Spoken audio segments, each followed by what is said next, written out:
Real quick here. Yeah. Just summarize what I saw here today. It's definitive. Jacoby Brissett, your number one. Drake Maye, your number two. They're running with two completely different groups. Drake Maye, I thought, played well today. Threw some great balls to Keishon Boutte in the back corner of the end zone. And Rager, he's running with the bottom of the receivers right now. And they sprinkle and poke every once in a while with him, and then you get Pop Douglas in the middle. But for the most part, they're doing nothing to accelerate his development here. This is Jacoby Brissett's team right now, and coming off that mic'd up stuff again. I don't see them doing that with Drake. Like they're trying to sell you and tell you this is, if you watch it, this is Jacoby's team. He's going to start. He's the guy, and they are taking their time with Maye. So this is predetermined. They're not accelerating that process. Are you fearful that they're going to bench Drake Maye all year? No. Because you know where this is heading. You see the groans in the size with me with some of the protection schemes. Have you seen some of the pressures that were logged? He's not going to survive. But Jacoby's not going to survive with that scheme of blocking. If he doesn't get hurt, I'm fearful that they're going to try and. I mean, Beetle, if he throws keep four him picks, yeah. If he throws 4 picks in the first 3 games and you're 0-3, you're making a move. You're making a move week 4. Sorry. I don't know that they are. Oh, then you're going to have a half-full stadium. That's part of the risk.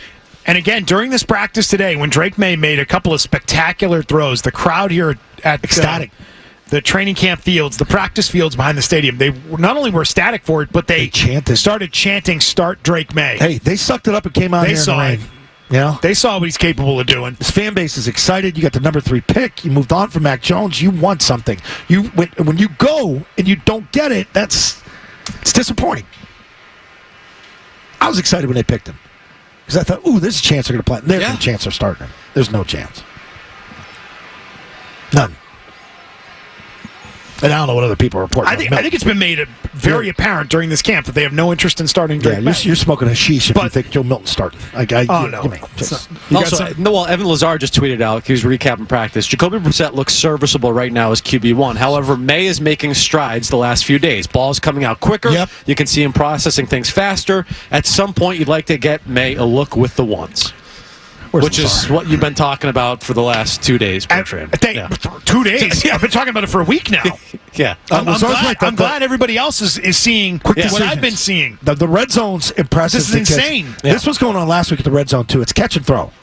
Like, he's already predetermined where he's throwing. Yeah. That's what you got to do down there. You don't have time to process, man. We got to cater to Alex Van Pelt so he doesn't lose his job. Gross. Well, we'll see what happens. Got to cater to a first-year head coach to establish some sort of, level of play, I guess, out of the gate that will create better buy-in, which I do believe in. Yeah. Right? Yeah. But that doesn't mean you can't give the kid a chance here in camp. And I think they're afraid of any sort of quarterback controversy. What's the worst thing to deal with as a first-year head coach at OC? A quarterback controversy. And they don't want to even get near it. They're so fearful of it. It's one more thing on their plate they don't want to deal with right now because they know they're starting Jacoby Brissett week 1, which is a good plan. But also part of a good plan would be developing the number 3 overall pick. That should also be part of the plan. And in training camp, you're offered the opportunity to do that, and I think they're whiffing on this big time. That's my biggest takeaway of this camp so far. What you seeing there, Zo? Just seeing who's making their way over here. Who's staying out? You got Jacoby Brissett and Bailey Zappi staying out, working on some drops and throws to Pop Douglas, little in routes. Little one-on-one shake routes with Pop Douglas.